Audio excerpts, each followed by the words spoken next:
السلام عليكم ورحمة الله وبركاته. ازيكم يا جماعة؟ عاملين ايه؟ يا رب تكونوا بخير. وحشتونا جدا جدا جدا.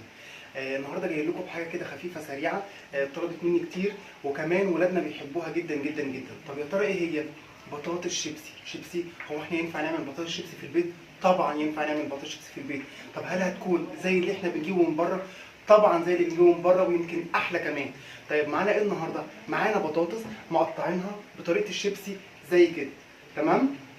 حاططها في ميه فيها مكعبات تلج. حاطط معاها ايه؟ حاطط التوابل بتاعتي ايه؟ حاطط توابل فراخ، معايا توم باودر، بصل باودر، ملح، معايا سنه معلقه من عصير الليمون، معلقتين كبار من من الخل، وبس كده. مش محتاج اكتر اي حاجه غير كده، غير شويه كركم او كال. تمام. طيب بسيبها منقوعه في الميه بتاعتي اللي فيها مكعبات التلج لمده ساعه او ساعتين على الاقل. وبعد كده بيكون معايا طاسه على النار فيها زيت غزير يكون سخن. هنزل بالبطاطس بتاعتي بالطريقه دي واحده واحده. الزيت بتاعي لازم يكون سخن مقفول كويس. هنزل بالبطاطس بتاعتي واحده واحده بالطريقه دي، ومش هقلب فيها خالص لحد ما تشد معايا وتنشف وتخرفش.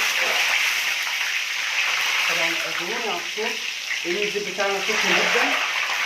هنزل بالبطاطس بتاعتي بالطريقه دي.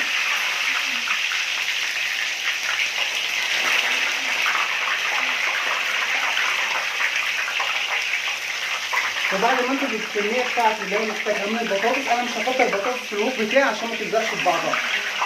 هوطي عليها شويه وهسيبها تستوي لمده تقريبا هتاخد معايا بالظبط على النار لمده 10 دقائق، مش اكتر من كده. هوطي عليها بقى واسيبها تستوي وارجع لكم بعد ما تستوي نشوفها طالعه عامله ازاي. خليكم معايا.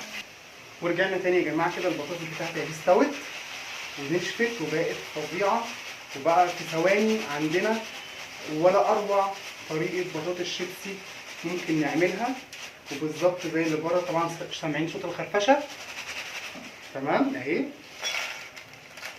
بالطريقه دي بقى عندي احسن بطاطس شيبسي ممكن نجيبها من بره نعملها في البيت بطريقه سهله وبسيطه. طعمها ولا اروع من كده. جربوها وان شاء الله تعجبكم وتكون رضاكم وتعجب اولادكم. احب دايما كده اكون عند حسن ظنكم، واشوفكم في فيديو جديد، ومع السلامه.